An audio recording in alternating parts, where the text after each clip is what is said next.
Hi, so round 2 for more word problems that fall into 4.OA.4 prime composite factor multiples. This one's a little bit more application of the factors, and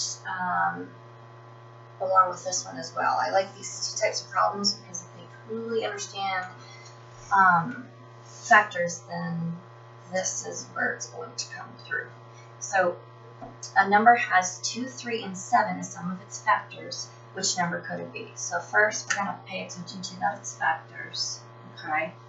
And 2, 3, and 7 have to make one of these numbers. So what I'm doing is thinking about 2 multiplied by some number could give me the answer, or 3 multiplied by some number gives me the answer. Oh, and it has to have 7 as a factor as well.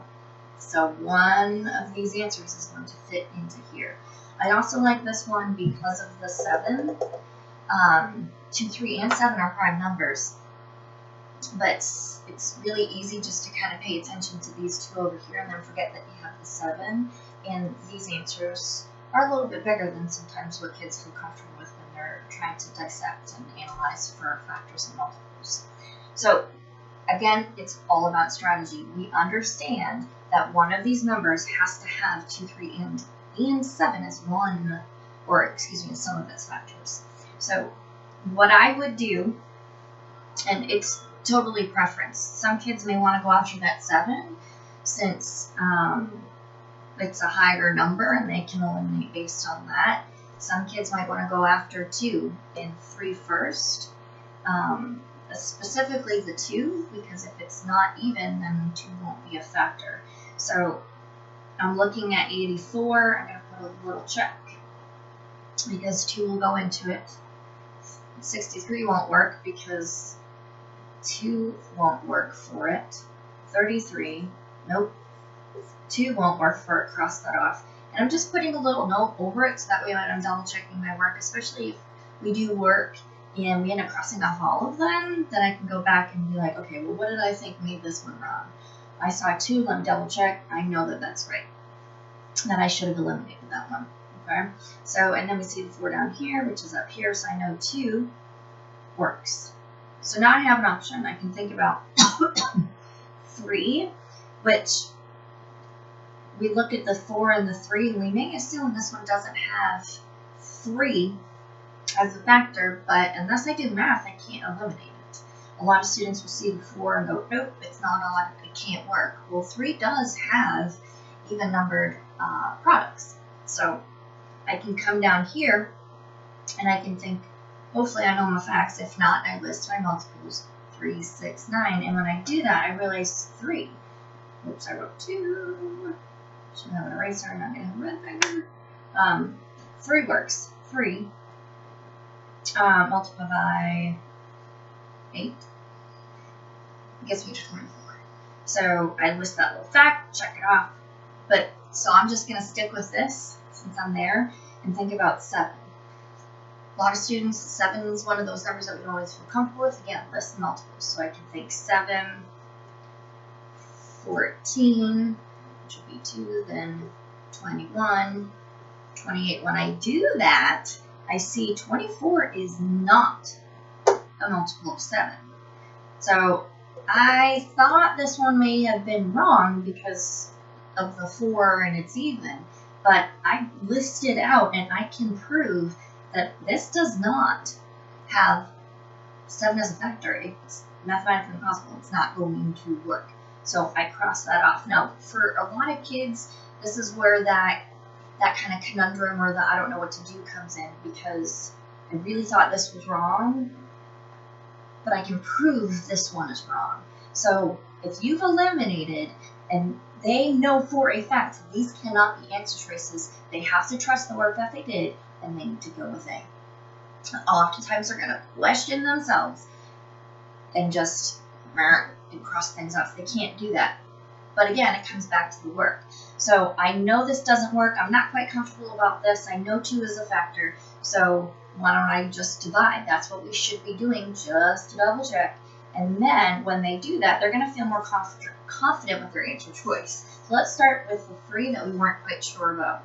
So what can I multiply by 3 to get me close to 8? That's going to be 2, which would be 6. I always like them to think up one more because 3 multiplied by 3 is 9. 9 is bigger than 8, so I can't do 3. So I know 2 works. So I got 6. I subtract 6, 7, 8. So I got 2. Bring down the 4. Now I have 24, which I've already done the work down here for. So I know I come up here, 8. I subtract, and I'm good. So 3 did actually work. But I'm not quite sure about the 7. I need to erase some running out of space. Let's erase over here. So I'm going to set up 84. I'm going to divide it by 7. So what can I multiply by 7 and get close to 8 without going over is 1. 7 multiplied by 2 is 14, way too big. Put the 7 on the bottom, subtract. Bring down that 14. Ooh, I like that. 7 multiplied by 2 is 14. And I did erase the work earlier that had the skip counting, and we would have seen that that worked. So 14 subtract by 14 works out perfectly. So 7 is a factor. So I know 3 is a factor, and I know 7 is a factor. And if I do my work on my test book or on my piece of paper, I can see it, and I know I'm good. So what we originally might think just by eyeballing it, well, that might be the reason why they do that. And when we go over our factors of 12, students tend to get a little bit uncomfortable, and they just make assumptions. Anchor yourself in your work. They know how to do it. Okay? So we look over here. Here's another one that we have to reason out. Okay? So it says Summer planted 48 pumpkin seeds into equal rows, which could not be the way that Summer arranged the seeds. Sometimes the knot will be bold, sometimes it won't. They're not always very nice with bolding the most important words. So, and I tell my kids too, if you see a bold word, yes, it could be important, but there may be a better word to help focus what you're thinking about.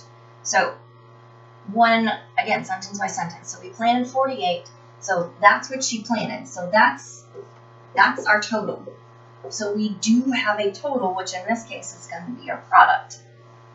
And then we have equal rows. If something is equal, then that falls into that multiplication or division, because it's all about equal groupings. And in this case, our groupings is not in bags or packages, it's rows.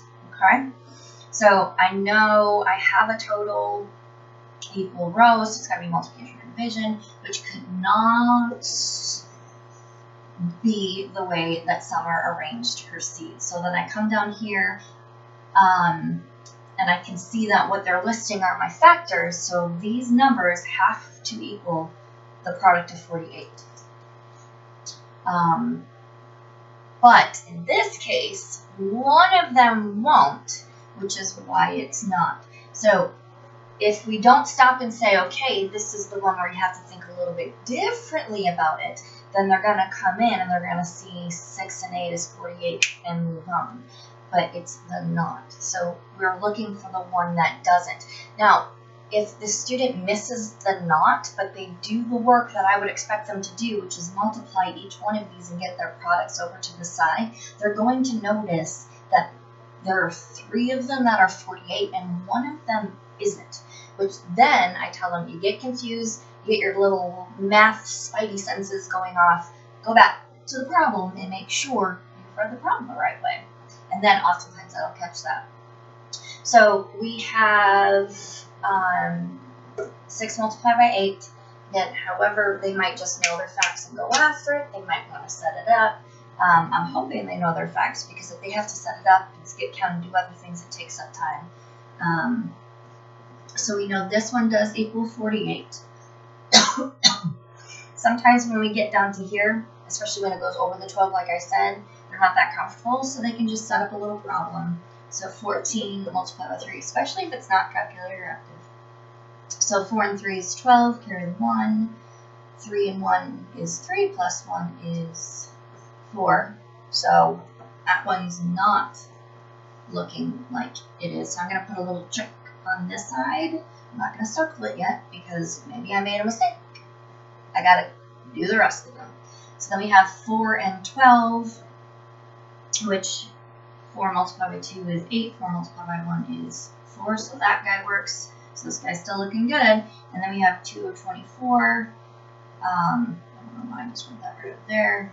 Set it up and solve it, or just double it. So double 4 is 8, double 2 is 4, 48. So now I can circle with confidence the 42. And if I did all of this work and I missed that, it's the not, then I would be able to catch myself down here and say something's not working out the right way. Okay, so I hope that helps.